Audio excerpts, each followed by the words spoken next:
Hello friends and welcome to my channel Instant Note. Today we will learn how to use AI to summarize research papers. First of all, make sure that you have opened ChatGPT in your browser and you are logged into your account.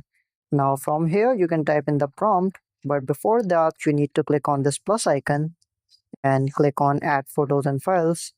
I already have downloaded a research paper. You can download your research paper according to your need. Now click on it. Once it is uploading, you can write in the prompt create a summary of the research paper.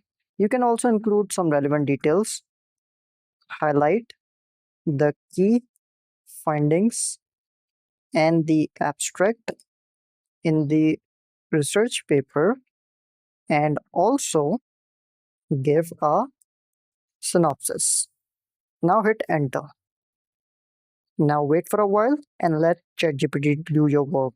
You can also use some other AI agents like DeepSeek or Grok.